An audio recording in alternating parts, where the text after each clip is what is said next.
आज मी तुम्हाला घरच्या घरी दोन वेगवेगळ्या पद्धतीने एक एअर फ्रायरमध्ये आणि एक तव्यामध्ये अशा दोन वेगवेगळ्या चवीच्या फ्रँकी बनवून दाखवणार आहोत। तर त्यासाठी आपण चिकन बारीक करून घेतलं आहे। त्यामध्ये आपण जिंजर गार्लिक पेस्ट, हळद, लाल तिखट, धणे पावडर, चिकन मसाला, तंदूर मसाला, दही, त्यानंतर मीठ टाकून मिक्स करून घेणार आहोत आणि ते अर्ध्या तासासाठी मॅरिनेट करण्यासाठी ठेवणार आहोत। अर्ध्या तासानंतर पॅनमध्ये तेल घालून हे चिकन त्यामध्ये टाकून ते व्यवस्थित शिजवून घेणार आहोत।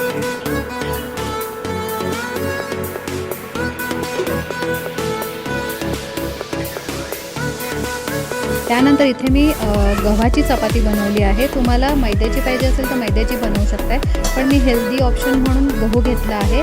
त्यामध्ये इथे आपण चपातीला पिझ्झा पास्ता सॉस आणि मायोनीज लावून घेणार आहोत। त्यानंतर जे चिकन आपण फ्राय केलं आहे ते त्याच्यामध्ये ठेवणार आहोत। त्यानंतर मोझरेला चीज हा आपण टाकणार आहोत, कांदा टाकणार आहोत आणि ते रोल करून घेणार आहोत। आता दुसरी चव म्हणून मी इथे तंदूर मायोनीज घेणार आहे आणि आपलं पिझ्झा पास्ता सॉस असं वेगळा दुसरा रोल बनवणार आहे। आणि आता हे मी एअर फ्रायरमध्ये 180 डिग्रीला 5 मिनिट फ्राय करून घेणार आहे। आता इकडे दुसऱ्या साईडला मी तवा गरम करून घेतला आहे। त्याच्यामध्ये दुसरे 2 रोल टाकून ते व्यवस्थित शेकवून घेणार आहे। बघा आपली फ्रँकी रेडी आहे आणि किती छान दिसते आणि चवीला तर ट्रस्ट मी खूपच छान होते ही फ्रँकी।